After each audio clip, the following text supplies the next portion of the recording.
जनाब हम बात करेंगे हीरा मंडी की, जो कि इस वक्त नेटफ्लिक्स पर भी ट्रेंडिंग में है और ज़ुबान ज़द आम है। बहुत से लोग इसको डिस्कस कर रहे हैं। अच्छा, फ़िल्में और वेब सीरीज़ जो हैं वो मुख्तलिफ़ मौज़ूआत पर बनाई जाती हैं, मगर सवाल ये पैदा होता है कि इन वेब सीरीज़ का मकसद क्या है? क्या इनमें कोई मॉरल वैल्यूज़ भी दिखाई जा रही हैं, सिखाई जा रही हैं, या महज इनका ये मकसद है कि इनसे अर्निंग की जाए, पैसा जो है वो कमाया जाए? अच्छा, अब हीरा मंडी जैसी वेब सीरीज़ जो है, इसको बनाने का क्या मकसद था? सिर्फ क्या जिस्म बेचना जो है वो तवाइफ़ों का काम है, या अब संजय लीला भंसाली जैसे मारूफ लोग भी जिस्म बेच रहे हैं? ये सारे सवालात आज हमने रखने हैं।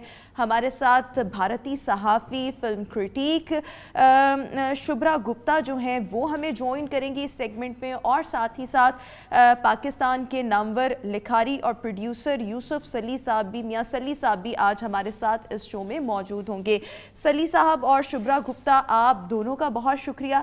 शुभ्रा जी, सबसे पहले मैं आपकी तरफ आऊँगी। We are so honoured to have you. सबसे पहले तो अगर हम बात करें आपके काम की, सो आप अपने काम में बहुत महारत रखती हैं और एक अलग जो आइडेंटिटी है वो रखती हैं। सो सवाल ये है कि संजय लीला भंसाली जैसे हिदायतकार को क्या ज़रूरत पेश आई कि उन्होंने हीरा मंडी जैसी सीरीज़ आज के ज़माने में बनाई, यानी कि आज के ज़माने में इसकी ज़रूरत क्यों कर महसूस हुई? एक पहली बात, आपका बहुत शुक्रिया कि मुझे आपने अपने शो पर बुलाया। बहुत धन्यवाद। और मैं ये as a film critic and as a viewer मैं ये बस ये कहना चाहती हूँ कि जब हम कोई चीज़ देखते हैं या जो हमें कोई कुछ भी पेश किया जाता है, आजकल तो स्ट्रीमिंग प्लेटफॉर्म्स की जिस तरह से धूम मची हुई है, उससे हमारे थिएटर्स में लोगों ने जाना ही बंद कर दिया है। और एक संजय लीला भंसाली एक हमारे फिल्मकार हैं ऐसे, वो जो भी कुछ बनाते हैं तो सडनली लोगों का उसमें इंटरेस्ट बहुत ज़्यादा बढ़ जाता है। वो जो भी बनाते हैं, जब भी बनाया है उन्होंने, उनकी फिल्में बहुत चर्चा में रहती हैं। उनकी फिल्मों के बारे में इतनी बात करी जाती है कि शायद और किसी फनकार की, मतलब कोई और डायरेक्टर की बात इतनी नहीं करते लोग, क्योंकि वो इस तरह की फिल्में बनाते हैं। पहली बात तो उनकी फिल्में देखने में इतनी खूबसूरत होती हैं। सबसे ज्यादा उनका जो स्टाइल है इतना खूबसूरत है कि लोग फिर सब्सटेंस पे बाद में आते हैं। इसीलिए हीरा मंडी जैसा उन्होंने जो वेब सीरीज के बारे में, जब हमने इसके बारे में पहली बार सुना, तो ये पता लगा कि ये जो कहानी उनके पास लेकर आए थे जो लेखक हैं इनके, आई थिंक मीर उस्मान नाम है उनका, शायद मैं यहाँ भूल रही हूँ, आप माफ करिए अगर मैंने गलत किया, लेकिन वो 20 साल से इस कहानी को सहेज रहे हैं। और ये उनके दिमाग में और उनके जहन में बैठी हुई थी कहानी। लेकिन अब जब नेटफ्लिक्स का उनका ऑफर आया कि आप ये वेब सीरीज के तौर पे बनाएं, तब उन्होंने कहा ठीक है, क्योंकि इसकी कहानी उनको लगा कि ये थोड़े विस्तार में बोलनी चाहिए, सिर्फ 2.5 घंटे की फिल्म में सिमट नहीं जानी चाहिए। लेकिन प्रॉब्लम, 2-3 प्रॉब्लम जो सीरीज में है, एक तो ये बहुत बड़ी चीज है कि इतना जो ऑप्युलेंस दिखाने की वजह से जो कहानी है वो थोड़ी दब जाती है। ये संजय लीला भंसाली की हर हर समय से प्रॉब्लम रही है, तो ये नई बात नहीं है। लेकिन जो आपने पहले बोला कि तवायफों का जो एक कल्चर है, और जो स्पेशली जो लाहौर की हीरा मंडी का जो कल्चर था, वो एक बहुत स्पेसिफिक कल्चर था। तो बहुत सारे लोग ये क्रिटिसिज्म उन पर इस समय तोहमत लगा रहे हैं कि उन्होंने लखनवी अंदाज दिखाया है, लाहौरी अंदाज नहीं दिखाया है। जो कपड़े जो लोगों ने पहने, जो जो पोशाकें पहनी है, वो भी बिल्कुल इस तरह की हैं। तो जो ऑथेंटिसिटी की एक बात जब हम करते हैं तो उसमें थोड़ी सी कमी नजर आती है। लेकिन मेरा ये मानना है एज अ क्रिटिक, और जो मैंने संजय लीला भंसाली का हर एक काम देखा है शुरू से, मुझे ये लगता है कि भंसाली की जो देखते हैं उनकी फिल्में और ये अब वेब सीरीज, उसमें हम ऑथेंटिसिटी अगर देखने जाएं तो हम लोग खो जाएंगे। क्योंकि ये उन्होंने अपना क्रिएटिव लिबर्टीज लेकर इतना बनाया है कि लोग अभी भी देख रहे हैं और बातें कर रहे हैं। और ये जो जो उनके जो कॉस्ट्यूम्स हैं उसकी बातें कर रहे हैं। तो दोनों के बीच में मेरे को लगता है कि एक तो ये देखने वाली चीज है और एक ये समझने वाली चीज है, उसमें उनकी कहानी कहीं अटक के रह गई है। बिल्कुल ठीक हो गया। हमारे साथ यूसुफ सली साहब भी इस वक्त मौजूद है। यूसुफ सली साहब, आपका भी बहुत बहुत शुक्रिया। सबसे पहले तो हम हीरा मंडी पर बात कर रहे हैं, और हीरा मंडी अगर हम देखें तो इस वक्त ट्रेंडिंग में है। लोग उसको, कुछ लोग बहुत ज़्यादा उस पर तनकीद कर रहे हैं, कुछ उसकी फेवर में भी हैं। लेकिन आपको नहीं लगता कि जब हम हीरा मंडी वेब सीरीज़ की बात करते हैं तो इसमें तारीख को मस्क कर दिया गया है? जो हीरा मंडी थी वो एक टाइम पर जो थी वो तहजीब का गढ़ समझी जाती थी, वो डांस का गढ़ समझी जाती थी, वो म्यूज़िक का गढ़ समझी जाती थी। उसमें अब जो वेब सीरीज़ बनी है उसमें तवाइफ़ों को एक नए रूप में दिखाया गया, यानी कि वो लाहौर का कल्चर या लाहौर की हीरा मंडी का नहीं था। यानी उसमें तवाइफ़ें जो हैं उन्होंने गरारे पहने हुए हैं, चूड़ी पजामे पहने हुए हैं, झूमर लगाए हुए हैं। तो ये कल्चर तो हमारा कल्चर नहीं है। तो आप इस हवाले से क्या कहेंगे? आपका भी यकीनन इत्तेफाक हुआ होगा इसको या पढ़ने का या देखने का, इस पर कोई एनालिसिस पढ़ने का, तो क्या कहेंगे आप इसके हवाले से? मैंने तो उसका सिर्फ एक ही एपिसोड देखा है और उसके बाद मैंने उसको नहीं मजीद देखा क्योंकि मुझे कुछ उसमें इंटरेस्ट नहीं हुआ। अब ये बात बिल्कुल दुरुस्त है कि एक जब आप फैंटेसी आप बनाते हैं तो फिर उसको फैंटेसी ही कहते हैं। आप ये तो नहीं कहते कि 1920 है और ये लाहौर है। उसमें बहुत सारी ऐसी चीजें हैं। मुझे ये लगता है कि बंसाली साहब ने सबसे पहले जो सेट्स थे ना, उनके माइंड में वो सेट आए और उसके इर्द गिर्द उन्होंने एक फिल्म बना दी। जाहिर बात है कि इसका जो हीरा मंडी की जो हकीकत है उससे कोई दूर दराज का कोई ताल्लुक नहीं है। और आप उससे 100 बार कहें कि जी वो उनकी बड़ी वो फैंटेसी क्रिएट करते हैं, बहुत अच्छी बात है, फैंटेसी क्रिएट करनी चाहिए, पर फैंटेसी को फैंटेसी रहने दें ना। उसको ये लाहौर का नाम ना दें, उसको आप 1920 का डेट ना दें उसके साथ। 1911 में लाहौर में बिजली आ गई, 1912 तक सारे शहर के अंदर बिजली।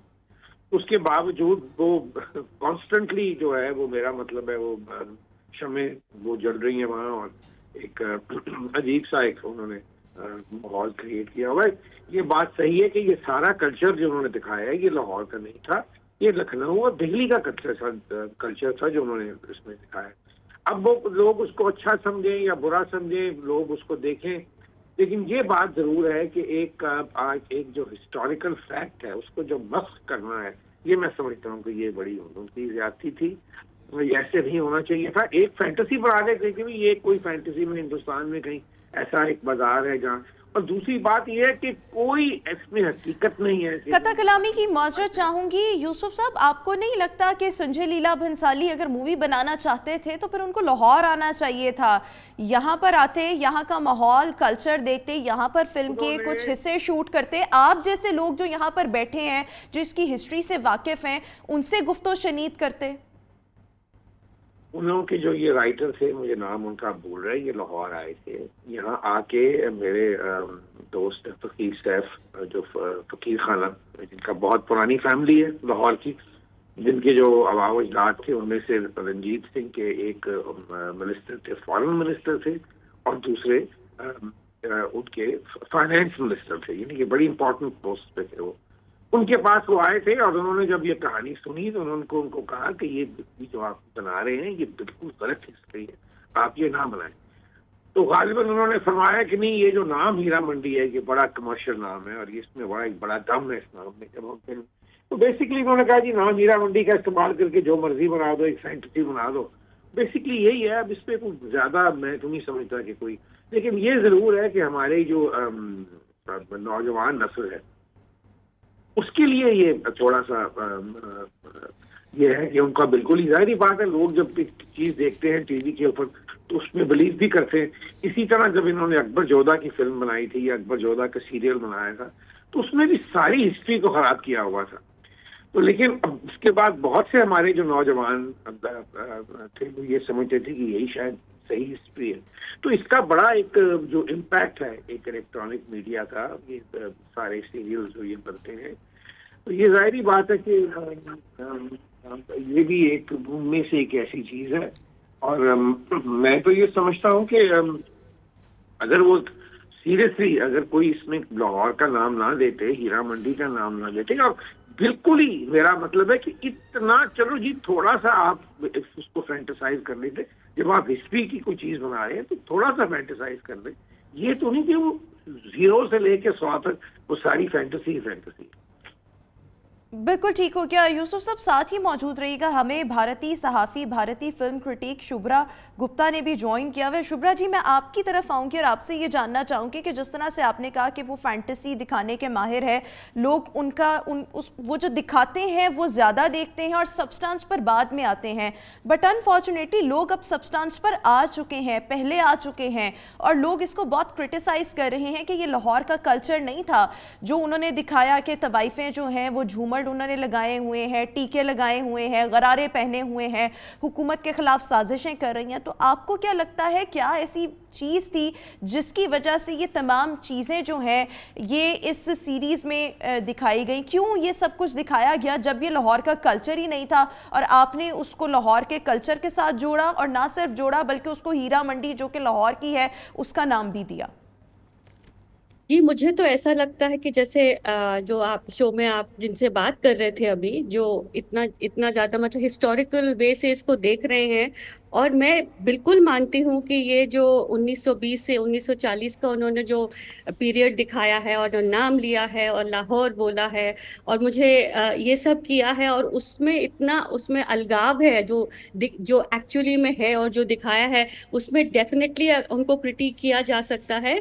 प्लस मेरे को ये भी लगता है कि एग्जैजरेशन एक चीज होती है अपनी जगह, लेकिन उसमें जो सब्सटेंस होता है वो भी बहुत जरूरी है। और आप सही कह रहे हैं कि सब्सटेंस अब लोग आ चुके हैं, एक्चुअली सब्सटेंस पे लोग पहले भी आ चुके थे, लेकिन भंसाली के जो काम है अगर आपने देखे हैं, उन्होंने शुरू की जो 2-3 फिल्में बनाई वो उन्होंने रेगुलर बनाई थी, लेकिन जब से उन्होंने ये बनानी शुरू करी तो उन्होंने ये पिछली बार उन्होंने जो गंगूबाई काठियावाड़ी पर बनाई थी, एक वो भी तवायफ और वो भी एक प्रोस्टिट्यूशन के कल्चर पर थी। नाउ तो उसमें ये चीज है कि इन्होंने ये जो मिक्स कर दिया है तवायफ का कल्चर और प्रोस्टिट्यूशन का कल्चर, वो मुझे लगता है कि वो दो बहुत अलग अलग चीजें थी। वो तवायफ वो जो कल्चर था, जहां तक मैं समझती हूँ, जितना मैंने पढ़ा है और देखा है, वो एक बहुत तहजीब वाले और बहुत ज्यादा कल्चरल, और मतलब जो पढ़े लिखे लोग थे जो अपना डांस की भी प्रयास करते थे, प्रैक्टिस करते थे, वो सीरीज में कहीं भी नहीं दिखाया है। वो सिर्फ ये साजिश करते हुए दिखाया है। लेकिन मुझे ऐसा भी लगता है कि ये जो साजिशें हैं और ये जो एक इंडिया और पाकिस्तान के बीच का जो पहले के जो टाइम था जब ये दो देश अलग नहीं थे, तो तब वो उन्होंने जो दिखाया, एक मुझे लगता है कि एक उनकी तरफ से भी एक बहुत पॉलिटिकल स्टेटमेंट है। आजकल जैसा हम लोग के देशों में अच्छा, चल रहा है, एक और चीज, पॉलिटिकल स्टेटमेंट तो आपने एक तरफ कह दिया, और इसके साथ साथ अगर हम देखें तो भारतीय सिनेमा जो है वो हमेशा से अपने लोगों को ज्यादा उसका एम्फेसिस वल्गर कंटेंट दिखाने पर होता है, और ये एक बड़ी ऑब्जर्वेशन है। सो आपको क्या लगता है कि भारतीय जो फिल्म साज हैं वो क्यों अपने लोगों को एक इस तरह का कंटेंट दिखाते हैं जो कि वल्गैरिटी पर बेस करता है? आपको नहीं लगता, और मैं आपसे ये जानना भी चाहूंगी कि यहाँ पर कोई सेंसर बोर्ड है, यानी कि फ्रीडम ऑफ स्पीच की आड़ में आपका जो दिल चाहे आप कह दें, जो दिल चाहे आप कर लें, कोई सेंसर बोर्ड है भारत में?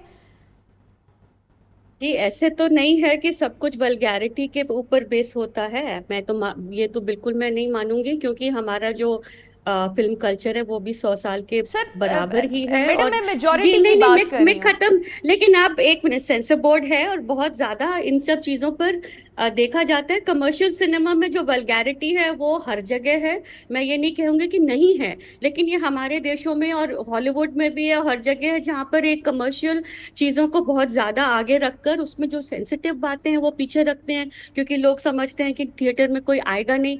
लेकिन ये जो ओटीटी पर दिखाया जा रहा है वो सब आम लोग देख रहे हैं, इसलिए इतनी ज्यादा वो ट्रेंडिंग में है, क्योंकि लोगों को आसानी से मिल रहा है। मैं ये आपको दावे के साथ कह सकती हूँ कि यदि ये पिक्चर आई होती थिएटर में तो इतने लोगों ने नहीं देखा होता इसको। और इसकी वजह जो है, आप कह रही थी शुरू शुरू में जो बनाने की है, वो यही है कि एक इस तरह की चीज को अगर आप ले जाए, नेटफ्लिक्स अपने प्रॉफिट बेस को देख रहा है, भंसाली अपने पॉपुलैरिटी को देख रहे हैं, तो दोनों मिलाकर उसमें आर्ट कितना रह जाता है, ये चीज पर ये इसीलिए तो हम बात कर रहे हैं। और वल्गैरिटी तो मेरे ख्याल में फिर बात जो है वो सिर्फ पॉपुलैरिटी तक रह गई और पैसे तक रह गई, हकाइक तक ना रही।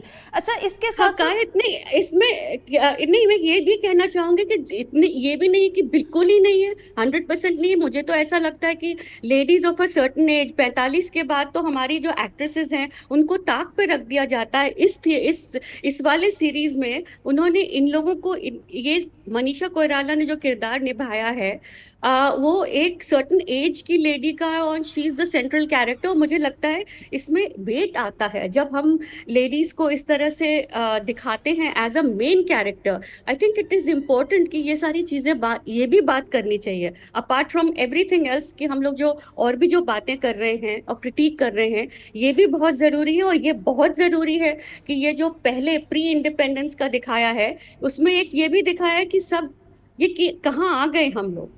ये भी अच्छा, बहुत एक जरूरी है और चीजें हम चीज लोग जो को। थोड़ी सी इससे हटकर है, लेकिन मैं आपसे ये जानना चाहूंगी कि आपको नहीं लगता कि आपके जो फिल्म साज हैं या भारतीय अदाकार या अदाकाराएं जो हैं वो कोशिश करती हैं हॉलीवुड को कॉपी करने की, और उसके बाद उसका अक्स जो है वो हमें फिर मूवीज में भी नजर आता है?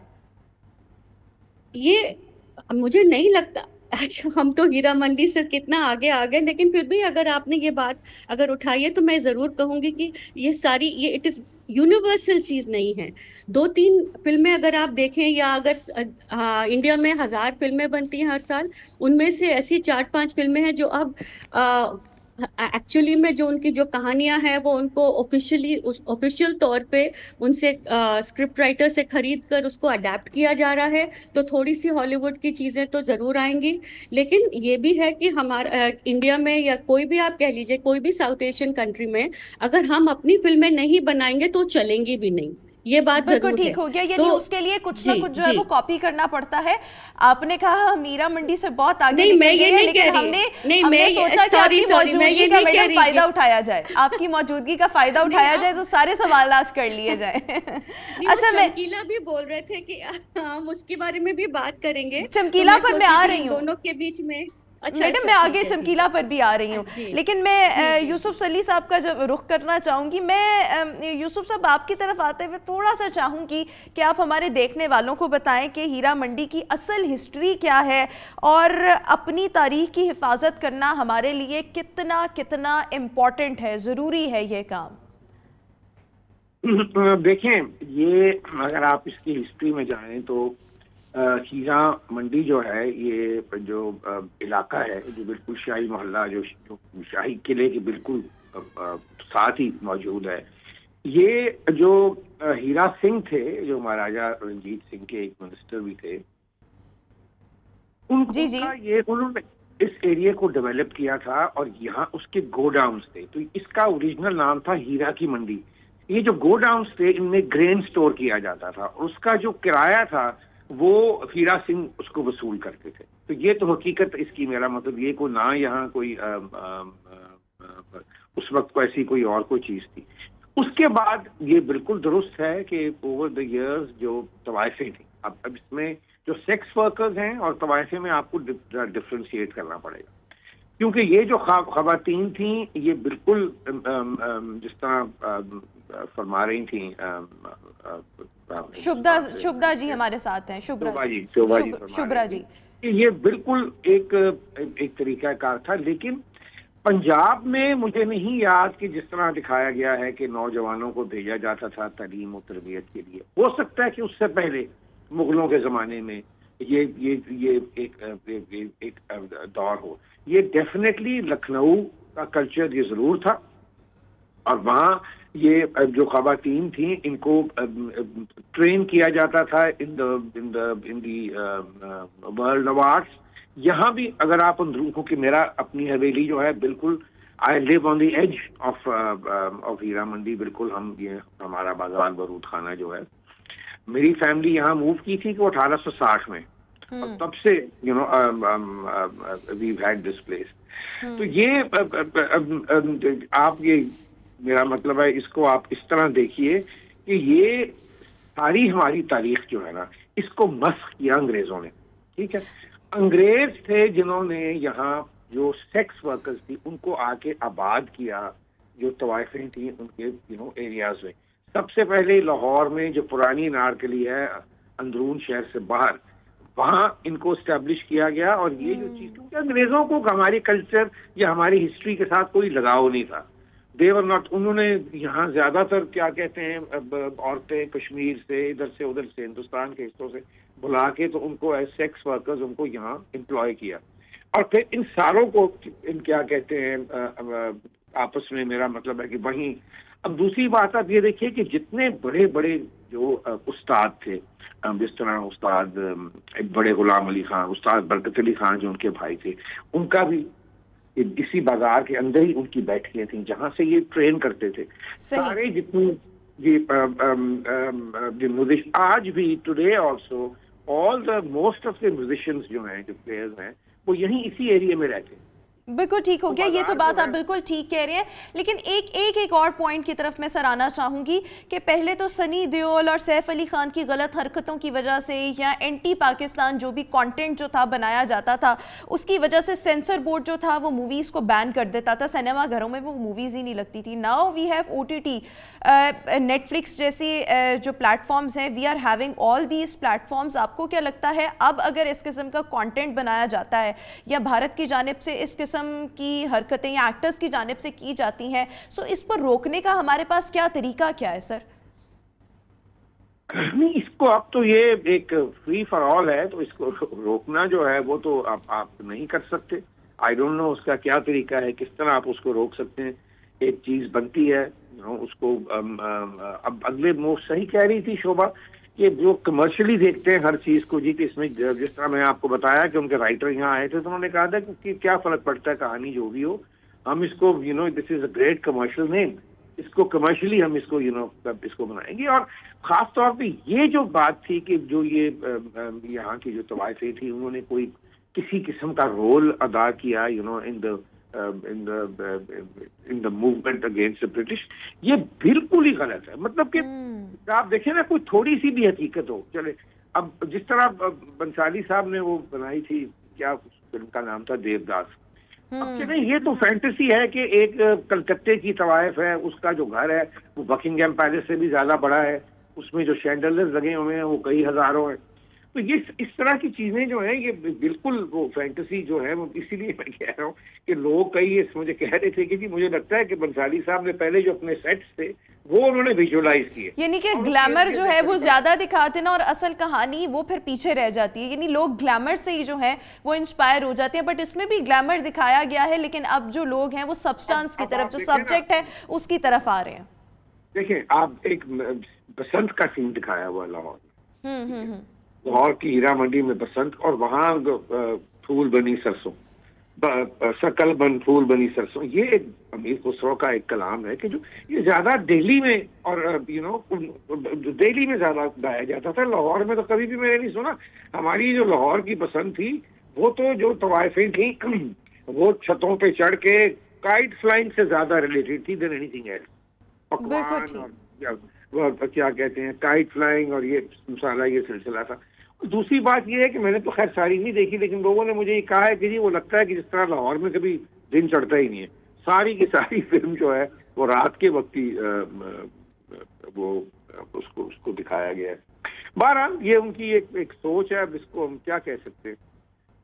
इसके अलावा लेकिन अच्छी बात है कि लोग इस पर बात कर रहे हैं और लोग इसको लोगों तक ये भी तो बात थ्रू मीडिया ही जा रही है ना कि ये गलत हिस्ट्री है, ये सही हिस्ट्री नहीं है। You can be a great fan of Mr. Bansali and enjoy his visuals, and they are very spectacular, इसमें कोई शक नहीं है। बिल्कुल ठीक हो गया।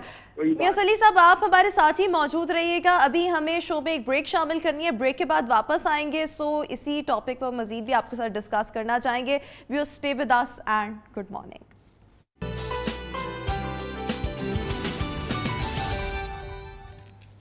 Welcome back after the break. और व्यूअर्स, हम बात कर रहे थे top trending web series Heera Mandi पर, जिस पर बहुत सा क्रिटिसिज्म भी किया जा रहा है। और डिस्कशन के लिए हमारे साथ ऑलरेडी मौजूद हैं भारतीय सहाफ़ी हैं, फिल्म क्रिटिक हैं शुभ्रा गुप्ता हमारे साथ मौजूद हैं, और पाकिस्तान के नामवर लिखारी और प्रोड्यूसर यूसुफ सली साहब भी हमारे साथ मौजूद हैं। शुभ्रा जी, मैं आपकी तरफ आना चाहूँगी। अगर हम देखें सो भारत में अभी जो है वो इलेक्शन का टाइम जो है वो चल रहा है, और हर इलेक्शन में जो है देखा ये जाता है कि पाकिस्तान के मुखालिफ प्रोपेगेंडा किया जाता है। जब से स्पेशली अगर हम जब से मोदी सरकार की हुकूमत को देखें और 2013-14 के बाद गालिबन जब से वो प्राइम मिनिस्टर बने हैं, तो एंटी पाकिस्तान नैरेटिव को जो है वो बहुत हवा दी जाती है। हाल ही में इंटरनेशनल मूवी डेटाबेस IMDb ने भारतीय फिल्म साजों की तैयार करदा 35 फिल्मों की ऐसी फहरिस्त जारी की है जो सिर्फ और सिर्फ उनका कंटेंट जो था वो पाकिस्तान के खिलाफ था, और इनमें से मतलब मेजॉरिटी फिल्म 28 फिल्में जो हैं वो 2014 में नरेंद्र मोदी के भारत के वजीर आजम बनने के बाद रिलीज हुई हैं। क्या आपको लगता है कि भारतीय जो प्राइम मिनिस्टर हैं इनको अपनी कोई कारकर्दगी नजर नहीं आती और इनको फिर अपनाना पड़ता है एंटी पाकिस्तान नैरेटिव, और फिर वो बेचना पड़ता है, और फिर उसी पर ही प्रॉपर प्लानिंग की जाती है, मूवीज भी बनाई जाती हैं और फिर उसको हवा दी जाती है? What's your take on this, madam? My take on this, the thing is, I actually, what you are saying, बिल्कुल सही आप कह रही हैं, और मैं इतना भी कह रही हूँ आपसे कि हम लोग ने जब शुरू किया तो मुझे बताया नहीं गया था कि आप जनरल बातें भी करेंगे, लेकिन खैर आपने जब उठाया है तो मैं आपकी जो बात है मैं सहमत हूँ कि वो 2014 मैडम के आपसे बाद बातें से करने को हम इतना एंजॉय कर रहे हैं जी, कि जी। लिटरली हम चाहते हैं कि आप अच्छा। आप हमारे पास हैं, हम आपसे ज्यादा सवाल करें और फिर जनरल जी, टॉपिक की तरफ भी आ जाएं। अच्छा ठीक है, खैर आपने उठाया तो मैं जरूर आपको इसका जवाब दूंगी। मैं आपकी बात जो है, आपने जो बताया अभी, मतलब जो बोला है, जो ये जो एक एंटी पाकिस्तान का जो नैरेटिव है, जो इस तरह की जो पिक्चरें बन रही हैं 2014 के बाद, उसमें जरूर बढ़ाव आया है, और 19 मेरे ख्याल से 2019 तक तो उनमें थोड़ा दम था। मैं ये भी कहना चाहूंगी कि पिछले 3-4 साल से यहाँ पर जो आप अगर बॉक्स ऑफिस अगर उन फिल्मों की सफलता को देखें, जो फिल्में जो बनती हैं वो 2-3 चीजों की वजह से बनती हैं। एक तो कि फिल्म मेकर को बहुत ज्यादा पैशन है अपनी उस सब्जेक्ट का, एक है ये कि उनको सब्जेक्ट कहीं से मिल बोल रहे हैं कि इसी सब्जेक्ट पर बनाओ, जिसके मुझे लगता है कि जो एंटी पाकिस्तान जो नैरेटिव जो बढ़ा था वो उसी की वजह से था। और ये जो तीसरी चीज जो है, वो जो बहुत लोग जिसके बारे में बात बिल्कुल नहीं कर रहे हैं कि ये फिल्में बिल्कुल चल नहीं रही हैं। 2-3 साल से ये फिल्में आती हैं, अब specially in the last 4-5 months, जब से ये दौर शुरू हुआ है पॉलिटिकल, ये जो इलेक्शन वगैरह का, उसमें 2-3 जो फिल्में आई हैं वो इतनी बुरी तरह से गायब हुई हैं फिल्म थिएटर से कि आप विश्वास नहीं करेंगे कि वो थी भी, did they exist at all. तो मुझे लगता है कि लोग अब थक गए हैं।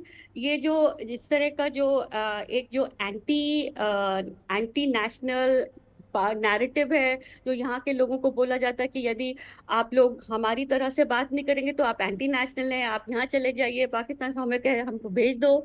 कहने का ये मतलब है कि इस तरह की जो बातें थी जो 2014 से लेके हमने देखी, उसका एक इम्पैक्ट जरूर आया था, पर मुझे लगता है उसके बाद एक लॉ ऑफ डिमिनिशिंग रिटर्न्स होता है, जो इतने सारे लोग सुनते सुनते इतने थक जाते हैं कि अब उसका सॉरी कोई टू इम्पैक्ट इंटरप्ट बचा ही नहीं। शुभ्रा जी, लेकिन जी, अगर हम बोलिए। देखें तो अभी जी। भी इलेक्शंस में हमने प्राइम मिनिस्टर जो आपके मोदी साहब हैं उनकी स्पीचेस में हमने देखा एंटी पाकिस्तान नैरेटिव, उसको बहुत हवा दी गई और बहुत डिस्कस किया गया। तो आपको नहीं लगता जब तक ये चीज़ें पॉलिटिक्स का हिस्सा रहेंगी तब तक फिर मूवीज़ भी ऐसी बनती रहेंगी? लेकिन आपने जिस तरीके से कहा कि अब उनकी रेटिंग उस तरह से नहीं आती या वो हिट नहीं होती, so this is very much true. Pakistani भी ऐसे कंटेंट से जो हैं वो अपनी जान छुड़ाना चाहते हैं, लेकिन आपको नहीं लगता जब तक ये चीज़ें सियासत का हिस्सा रहेंगी तब तक फिर आर्ट में भी हम ये चीज़ें देखेंगे?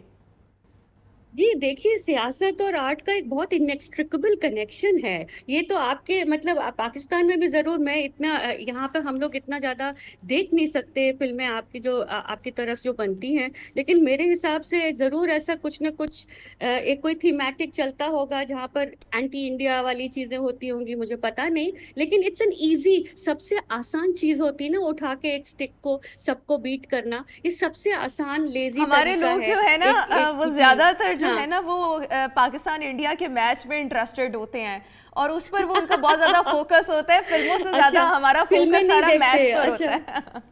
अच्छा जी, आप अगर ऐसी बात करें तो हम फिल्मों के बारे में क्यों बात करें, फिर तो हमें क्रिकेट के बारे में बात करनी चाहिए।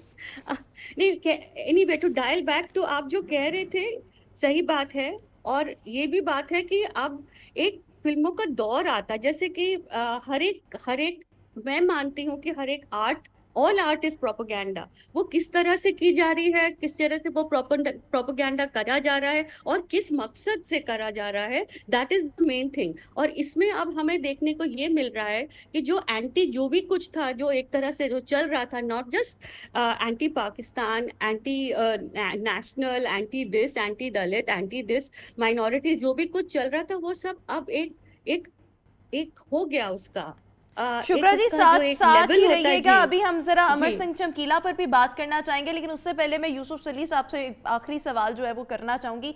सर, हमारे यहाँ पर ड्रामाज बहुत अच्छे बनते हैं, बट अनफॉर्चुनेटली हमारी फिल्म इंडस्ट्री उतनी अच्छी नहीं या उतनी स्ट्रांग नहीं जितना हम अपने हमसाया मुल्क की देखते हैं। इस चीज़ को तो मानना चाहिए, ड्रामाज में हम बहुत आगे हैं। लेकिन आपको नहीं लगता कि हीरा मंडी जैसा ये जो टॉपिक है, बहुत वास्ट टॉपिक है, जिसमें लाहौर की हिस्ट्री है, लाहौर का कल्चर है, तो हमारे यहाँ पर भी इस किस्म की मूवीज़ जो हैं वो बननी चाहिए, या ये हमारी तरफ से एक इनिशिएटिव लिया जाता? आपको लगता है ऐसा भी होना चाहिए था, हमारे फिल्म साजों को इस तरह के टॉपिक्स का चुनाव करना चाहिए?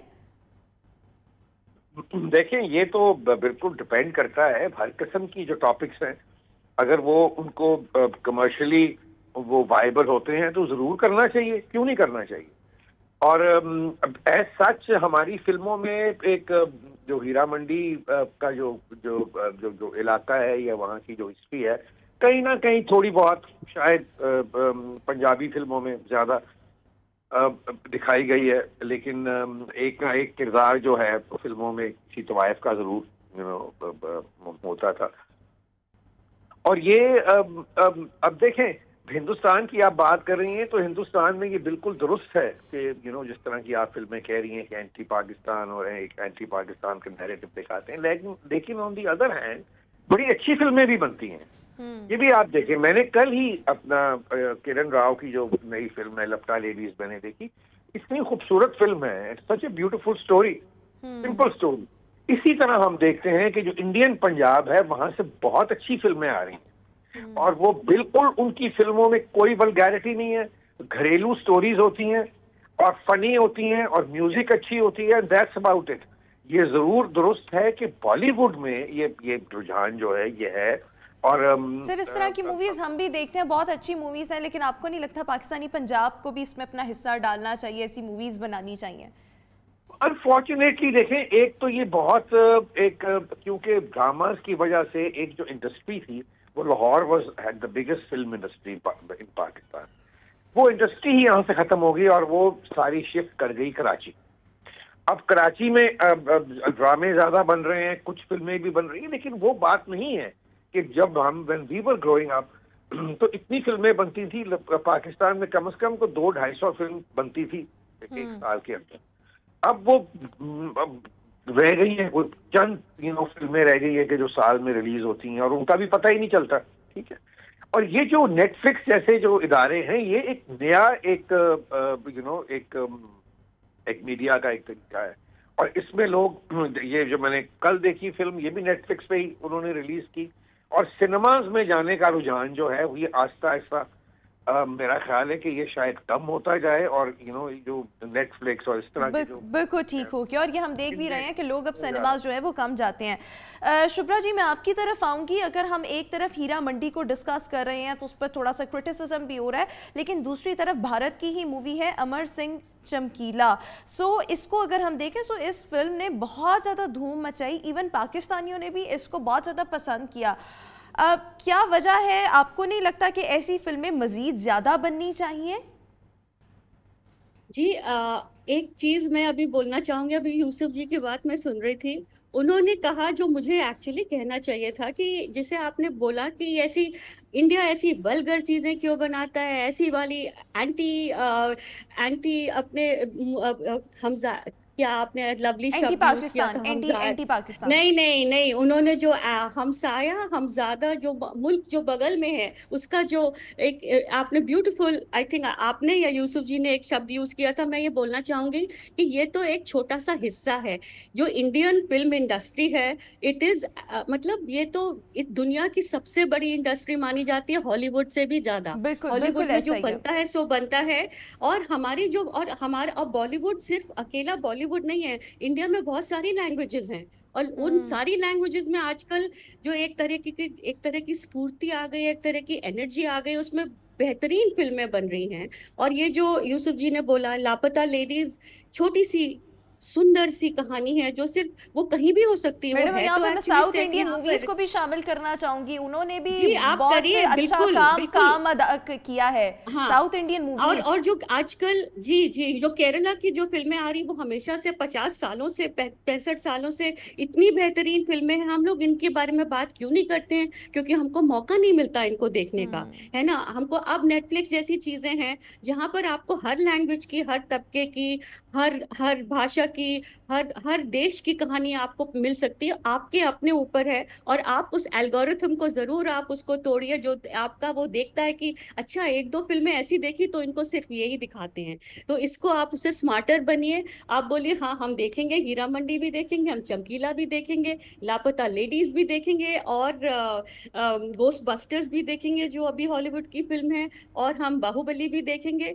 तो उसको फिर समझ में नहीं आएगा कि आपको कौन सी बेहतरीन है, वो तो सबसे अच्छी फिल्म है फिर आपको बताएंगे। तो मैं कहना ये चाहूंगी कि आप जो कह रहे कि ऐसे बनना नहीं चाहिए, क्या, मैं सिर्फ एक चीज कहना चाहूंगी कि जो मेन स्ट्रीम फिल्म इंडस्ट्री होती है पूरे दुनिया में, ना कि सिर्फ यहाँ पर या आपके देश में या कहीं और, वो सिर्फ और सिर्फ एक चीज पर चलती है। आर्ट और कॉमर्स का जो एक बहुत अनईजी सा एक मिश्रण होता है, उसको हमेशा से देखना ये पड़ता है कि पलड़ा किसका भारी है, कि वो फिल्म में आर्ट कितनी है और कॉमर्स कितना है। बिल्कुल और ठीक। अगर वो बेसलाइन, जी, वो अगर वो कॉमर्स के उस हिसाब से अगर वो फिल्म बनी ही नहीं, तो वो फिल्म फिर उसको फेलियर मानी जाएगी, और फिर दो लोग उसको देखना और ना बनाना पसंद करेंगे, इसीलिए अच्छा, हमेशा लास्टली लोग मेरे डरे पास रहते हैं। टाइम बहुत जी शॉर्ट है, जी शुभ्रा जी एक आखिरी सवाल जी आपसे पूछना चाहूंगी कि भारत में हमने देखा अमर सिंह चमकीला हो, सिद्धू मूसेवाला हो, इन जैसे जो रॉक स्टार्स हैं इनको मार दिया जाता है, या कभी सलमान खान पर काले हिरन को मारने पर जो है वो कत्ल की धमकियां दी जाती हैं। सो खुद को दुनिया की सबसे जमहूरियत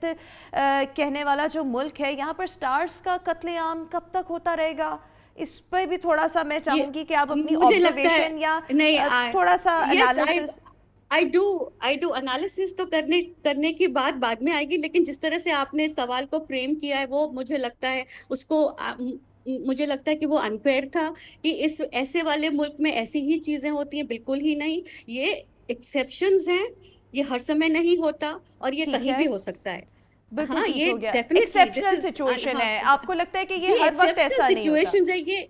नहीं, बिल्कुल ही नहीं होता, ऐसा थोड़ी होता बिल्कुल है कि ठीक। हर एक दिन या हर एक घंटा इस तरह के लोग उठा के बंदूक किसी को मारे, नहीं, ऐसा नहीं होता। और वो जो जो हरकत करी थी ये बड़े स्टारों ने, और वो जो ब्लैक बक की जो सिचुएशन थी, वो आज तक केस चल रहा है। और ये जरूरी नहीं कि वो कहीं भी लोग भूले नहीं है उस बात को। ऐसी बात नहीं है कि यही चीजें होती हैं इस देश में। बहुत बहुत बड़ा देश है, बहुत सारी चीजें होती है, कुछ अच्छी कुछ बुरी, जो सब जगह होता है। और जो फिल्में भी होती हैं, मुझे लगता है कुछ अच्छी होती है, कुछ बुरी होती है, और मोस्टली 80% फिल्में ऐसी होती हैं जिसमें कुछ अच्छा होता है और कुछ बुरा होता है। तो बिल्कुल ठीक मुझे हो गया लगता ये है कि आपने। एज एज अवेयर, जी, एज अवेयर व्यूअर्स, हम कहीं भी रहते हो, किसी भी देश में रहते हैं, हमको ये देखना चाहिए कि हम उसमें से क्या ले सकते हैं और क्या छोड़ सकते हैं। बिल्कुल तो ठीक यही हो गया, हीरा आपने मंडी कहा का ये मैं कहूंगी। एक्सेप्शनल सिचुएशंस जी हैं, लेकिन हम आपकी दिल आज़ारी बिल्कुल नहीं करना चाहते, ऑफेंड नहीं करना चाहते थे। अगर कोई बात बुरी लगी हो तो माजरत, but it was wonderful having you. आपसे गाहे बगाहे मुलाकात होती भी रहेगी। Thank you so much for being with us today. Yusuf सली साहब, आपका भी बहुत बहुत शुक्रिया। व्यूअर्स, अभी हम शो में एक ब्रेक शामिल करेंगे और ब्रेक के बाद आपसे दोबारा मुलाकात करेंगे।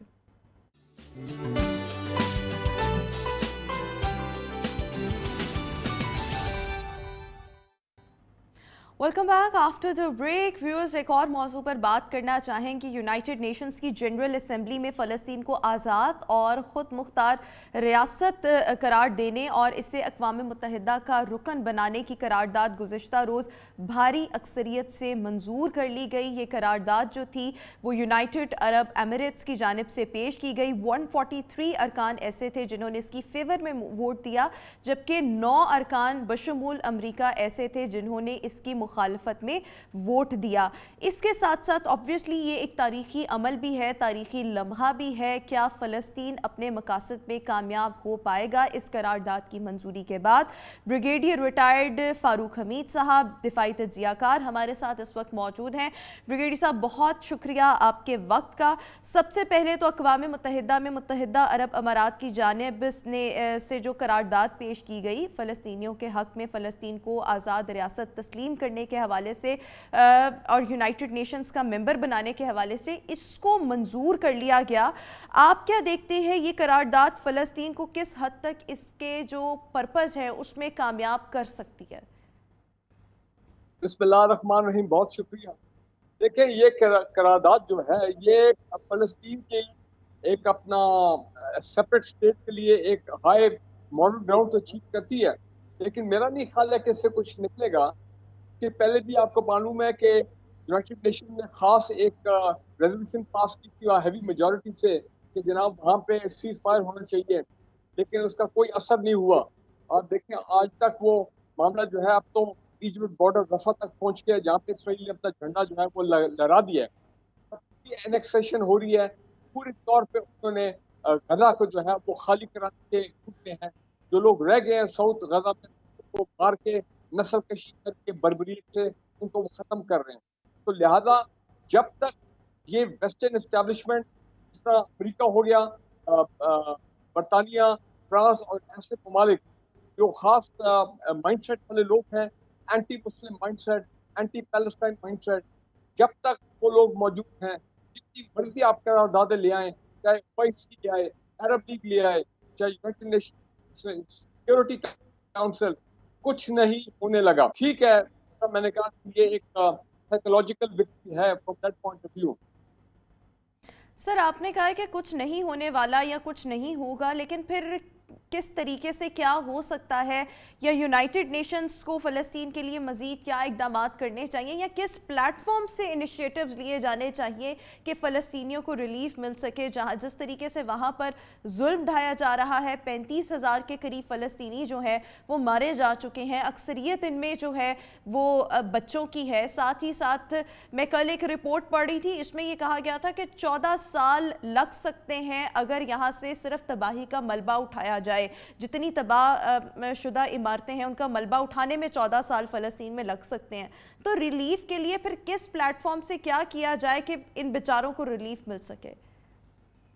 तमाम दुनिया के प्लेटफॉर्म फेल हो गए हैं। इंटरनेशनल वर्ल्ड ऑर्डर इंसाफ का और ह्यूमन राइट्स, सिविल राइट्स, वो तमाम जो हैं वो कोलैप्स कर गए हैं। इंटरनेशनल वर्ल्ड ऑर्डर तो अभी माइट इज राइट वाला जो है वो मामला है, जो अमेरिका, बरतानिया और ये इसराइल चाहेगा अब वही होगा। वो साउथ अफ्रीका की बड़ी मेहरबानी कि वो इंटरनेशनल क्रिमिनल कोर्ट में गए, वहाँ से इंटरनेशनल क्रिमिनल कोर्ट ने उनके वारंट भी जारी किए नेतन्याहू के खिलाफ, इसराइली लीडरशिप के साथ, लेकिन आप देखें कुछ नहीं हुआ। बल्कि ये कहा गया कि जनाब इस रमजान के महीने में भी थोड़ा बहुत सीज फायर की बात हुई थी, लेकिन वो नहीं होने दिया और अब इतनी जंग जारी है। लेकिन जो सेकेंड वर्ल्ड वॉर में हिटलर ने ये यहूदियों के साथ, जूस के साथ हॉलोकॉस्ट किया था, नस्ल कशी की थी, ये अब देखें, अब हमने देख रहे हैं तकरीबन 75 साल के बाद कि वो जूस कोई हिटलर की शक्ल में नेतन्याहू ने अब वो काम किया मुसलमानों के साथ, और ये रुकेगा नहीं, ये मामला आगे चलेगा। ये ग्रेटर इसराइल का मामला है। अब खबरें ये आ रही हैं कि पूरा गजा को खाली करा के इसका मलबा, आप कहते हैं 14 साल, नहीं, आप देखेंगे ये मलबा 2 साल में क्लियर हो जाएगा। ये इसको एरिया को कन्वर्ट कर रहे हैं, एक पूरा नई नया दुबई बनाना चाहते हैं अलॉन्ग द कोस्ट, और इतना ऑयल और गैस है वहाँ पे, उसको नजरें हैं तो सारा वहाँ पे ड्रिलिंग होगी अमेरिका इसके साथ। ये अमेरिका जो है ये सिर्फ इनकी एक हिपोक्रेसी है, दोगलापन है कि जनाब वो अब आप मजीद आगे आगे बढ़ना, ये रोक यहाँ पे गजा में जो लड़ाई है इसराइल नहीं रुक रहा, और जब तक वो अपने गजा को बिल्कुल साफ नहीं कर देते हैं फ्रॉम द पैलेस्टीनियन, वो चाहते हैं कि पैलेस्टीनियन जो बच जाए, मेजॉरिटी को मार दो, जो बच जाए वो रिफ्यूजीज बन जाए और पूरी दुनिया में फैल जाए, और उसके बाद ये step by step greater Israel का कॉन्सेप्ट आगे बढ़े। लेकिन शर्म का मुकाम ये है कि वो तमाम अरब स्टेट, तमाम मुसलमान ममालिक जो इसराइल के इर्द गिर्द हैं, मैं समझता हूँ उनको शर्म से डूब मरना चाहिए। ये लोग हैं जो कि अपनी सिक्योरिटी और इकोनॉमिक मफादात को सामने रखते हुए बिल्कुल साइलेंट स्पेक्टेटर बने हुए हैं। इतनी बड़ी बड़ी फौजें इनके पास, लेकिन कुछ नहीं इन्होंने किया, कोई मुदाहमत नहीं की, कोई वार्निंग नहीं दी इसराइल को।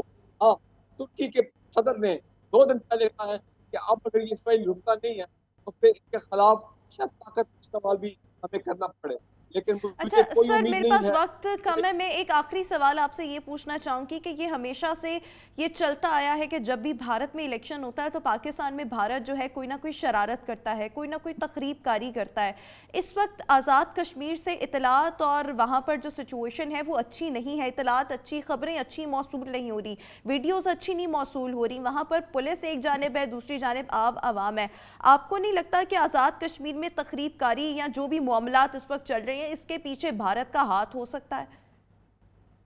आपने बड़ा खूबसूरत पॉइंट उठाया और मैं इसके लिए आपको खराज तस्लीम पेश करता हूँ कि आप पहले मीडिया चैनल जिन्होंने ये बात की है और मेरे दिल की बात की है।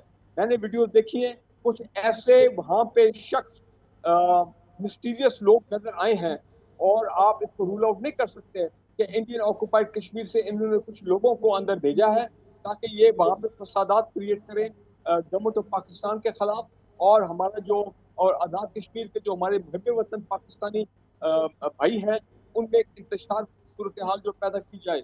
आप बिल्कुल इसको रूल आउट नहीं कर सकते। बिल्कुल ठीक हो गया। बहुत बहुत शुक्रिया। ब्रिगेडियर रिटायर्ड फ़ारूक हमीद साहब हमारे साथ शो में मौजूद थे और उनका ये कहना है कि जो इस वक्त कश्मीर में सिचुएशन चल रही है आज़ाद कश्मीर में, बिलाशुबा इसमें कोई शक नहीं है कि इसमें भारत का हाथ हो सकता है। बस आज के इस प्रोग्राम से इतना ही। इंशाल्लाह आपसे मुलाकात करेंगे कल कुछ दीगर मौज़ूआत के साथ, कुछ नए मौज़ूआत के साथ। आप अपना बहुत ख्याल रखिएगा। मुझे दीजिए आज के शो से इजाज़त। अल्लाह हाफ़िज़।